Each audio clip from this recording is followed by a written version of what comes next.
এই পদ্মা সেতুর অর্থ বন্ধ করলো ডক্টর ইউনূস। কেন? গ্রামীণ ব্যাংকের একটা এমডির পদে তাকে থাকতে হবে।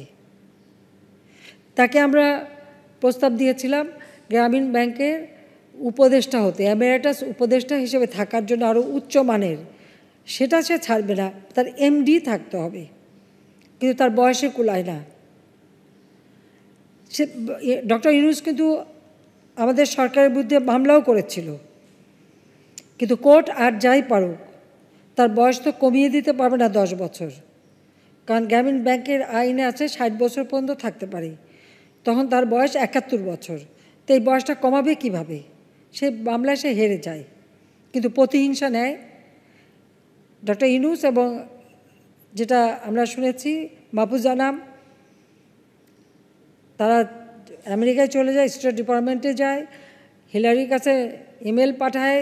যা হোক, হিলারি লাস্ট একেবারে ওয়ার্ল্ড ব্যাংকের মিস্টার জোলিক যিনি প্রেসিডেন্ট ছিলেন, তার শেষ কর্মদিবসে কোনো ভোট হবে না, পদ্মা সেতুর টাকা বন্ধ করে দেয়।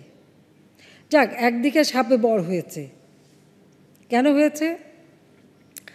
বাংলাদেশ যে নিজের অর্থায়নে পদ্মা সেতু করতে পারে সেটা আজকে আমরা প্রমাণ করেছি।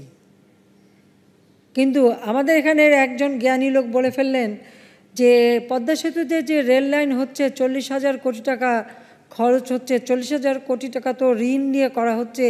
এই ঋণ শোধ হবে কী করে? কারণ ওই দক্ষিণবঙ্গের কোনো মানুষ তো রেলে চড়বে না,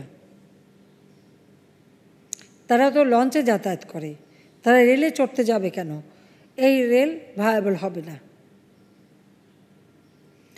সেতুর কাজ হয়ে গেছে, এখন সেতু নিয়ে কথা বলে আর পাচ্ছে না।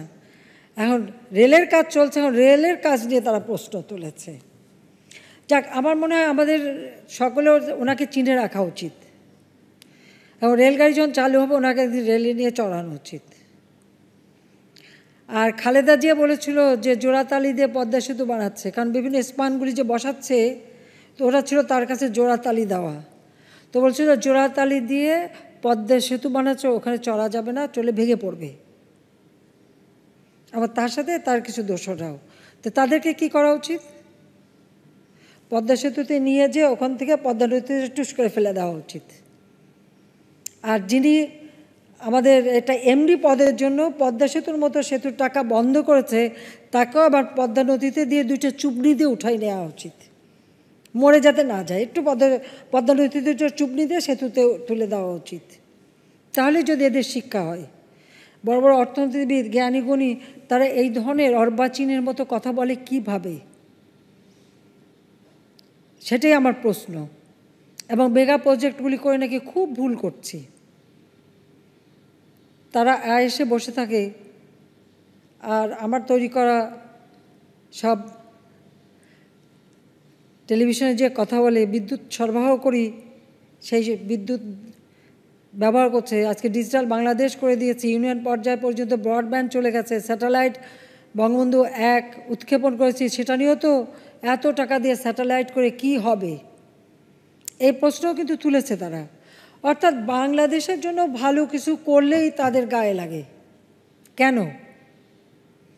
তাহলে তারা কি এখনও সেই পাকিস্তানি সামরিক জান্তাদের পদলেহনকারী খোসামদি তোষামদি দল? গালিটালি দিই না, দিতে ইচ্ছে দেওয়ার রুচিও নাই, তবে একটু না বলে পারি না যে পাকিস্তানি হানাদার বাহিনী যেভাবে বাংলাদেশের মেয়েদের উপর নির্যাতন করেছে, গণহত্যা চালিয়েছে, অগ্নিসংযোগ করেছে, পোড়ামাটি নীতি নিয়ে বাংলাদেশকে ধ্বংস করতে চেয়েছিল, সেই পাকিস্তানিদের পদলেহনকারী সারমেয়র দল এখনও বাংলাদেশে জীবিত। এটাই হচ্ছে দুঃখজনক। এবং এখন এরা বাংলাদেশের ভালো কিছু হলে তারা ভালো দেখে না।